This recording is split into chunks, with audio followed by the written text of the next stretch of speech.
Question number 15. Table shows estimates of tyrannosaurid bite force.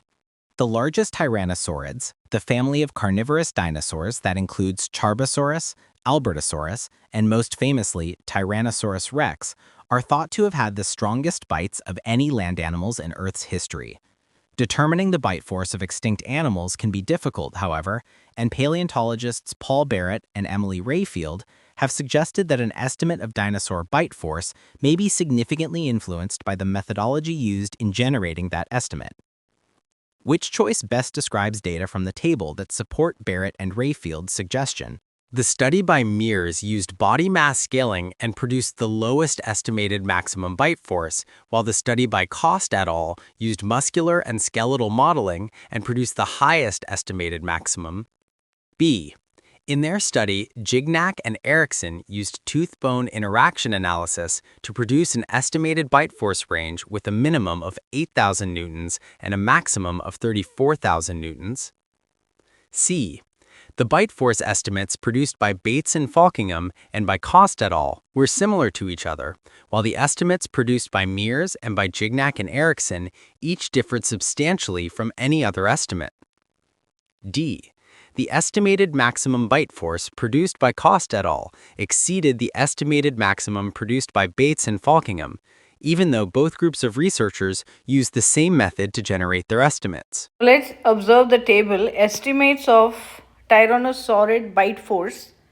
So we have the study of various paleontologists, Cost et al., Gignac, Erickson, Meers, Bates and Falkingham, and you observe that muscular and skeletal modeling was done 2 times, one by Cost et al. And one by Bates and Falkingham. One was done in 2019, the other in 2012.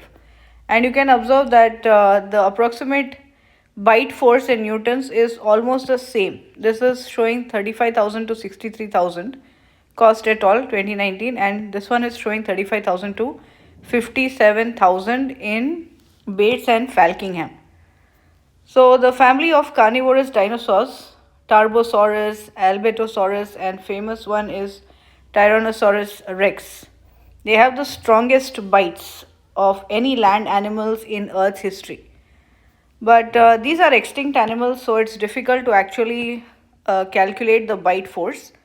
And paleontologists Paul Barrett and Rayfield have suggested that an estimate of dinosaur bite force may be significantly influenced by the methodology used in generating that estimate.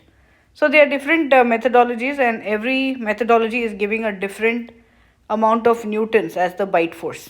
So our question is, which choice best describes data from the table that support Barrett and Rayfield's suggestion?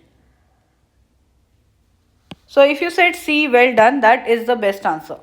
Choice C is the best answer because it accurately describes data from the table that support Barrett and Rayfield's suggestion about bite force estimates. According to the text, Barrett and Rayfield believe that estimates of dinosaur bite force must be strongly influenced by the methods used to produce them.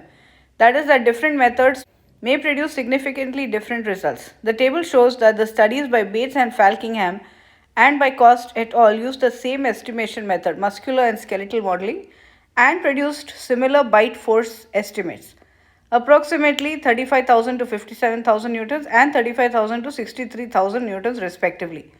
The study of Meers, however, used body mass scaling.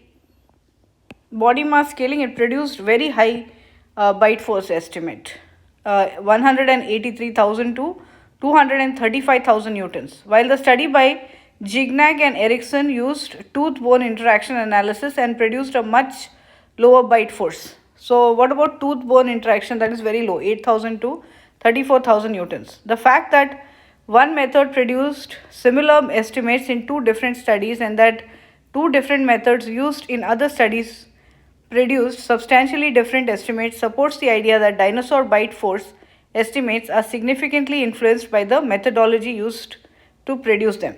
So the methodology is important. So the bite force estimates produced were similar. So that means that will support paleontologists Paul Barrett and Rayfield, whatever they have suggested.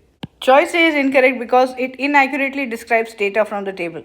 The table does show that studies by Meers and by Cost et al. Used different estimation methods and produced very different ranges of estimated dinosaur bite force, which would support Barrett and Rayfield's suggestion that different methodologies may produce significantly different estimates. However, the table doesn't show that the study by Meers produced the lowest estimated maximum bite force, while the study by Cost et al. Produced the highest. In fact, the study by Meers estimated the maximum bite force of approximately 235,000 newtons, which is the highest of all the estimated maximums.